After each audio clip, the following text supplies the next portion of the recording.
আমি আমরা সকলেই অনুতপ্ত হতে হবে আল্লাহর দরবারে। কারণ একজন নির্দোষী ইমামকে দোষী সাব্যস্ত করে তাকে পিটিয়ে হত্যা করা হয়েছে নির্মমভাবে। একজনকে দোষী সাব্যস্ত করে ষড়যন্ত্র শিকার মসজিদ কমিটির রসায়ন শুরু করেছে।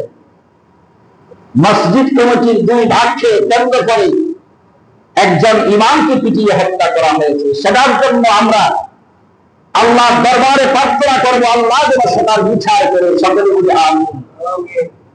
আর যারা এই ঘটনার সাথে জড়িত, বাংলাদেশ সরকারের নিকট আবেদন করব, বাংলার প্রতিটি মসজিদ থেকে আজকে সেই আবেদন আসবে।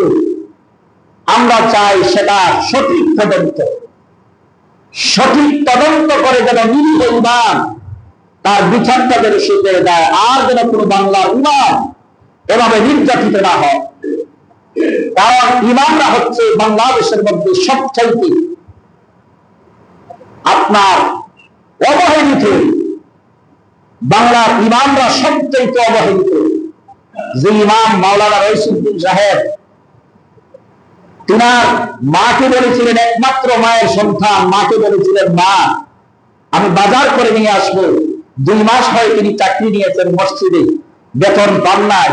বেতন পেয়ে আমি চাউল নিয়ে আসবো, বাজার নিয়ে আসবো। সেই রইসুদ্দিন আর বাজার নিয়ে মায়ের কাছে যেতে পারে না, লাশ হয়ে মায়ের কাছে যেতে হয়েছে। শিশু বাচ্চার কাছে লাশ হয়ে যেতে হয়েছে, স্ত্রীর কাছে লাশ হয়ে যেতে হয়েছে। আমরা সেটার জন্য দীক্ষার দ্বারাই আর বাংলার কোন ইমামকে এভাবে বিনা অপরাধে, আর যদি তিনি অপরাধ করে থাকেন তাহলে বিচার হবে আদালতে।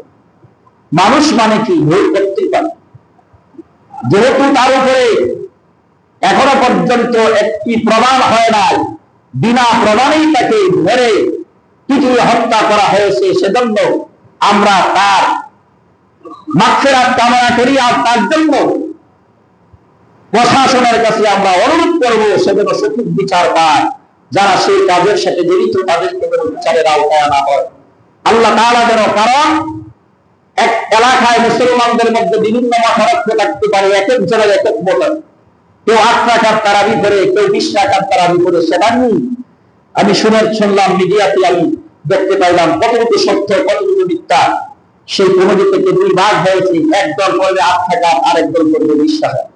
তিনি বলেছেন যে দেখেন আমি 20 রাকাতই পড়াবো, আপনারা 8 রাকাত করে চলে যান, আমার কোনো আপত্তি নাই, তবে আমাকে নিষেধ করিয়েন না, আমি 20 রাকাতই পড়াবো, সেটা সুন্নাত। এই জন্য তাকে কমিটির 2 ভাগ হয়ে তাকে এভাবে নির্মমভাবে হত্যা করা হয়েছে। যদি সেটা সঠিক হয়ে থাকে, সেটা আমরা অবশ্যই বিচার চাই। কারণ যেহেতু এলাকাবাসীর মধ্যে সেটা মিডিয়াতে আসতেছে, আলোচনায় আসতেছে, আমরা দেখতেছি, তাই সরকারের কাছে অনুরোধ, প্রশাসনের কাছে অনুরোধ, সেই মাওলানা রইসুদ্দিন সাহেব, নিরীহ মসজিদের ইমাম সাহেব যেন সঠিক বিচার পায়। আল্লাহ তাআলা যেন আমাদের সকলকে দ্বীনের মধ্যে কায়েম করেন, ইসলাম এবং কোরআন সুন্নাহ মোতাবেক যেন আমরা জীবন পরিচালিত করতে পারি। আল্লাহ তাআলা যেন আমাদের সকলকে তৌফিক দান করেন, সকলে বলে আমিন।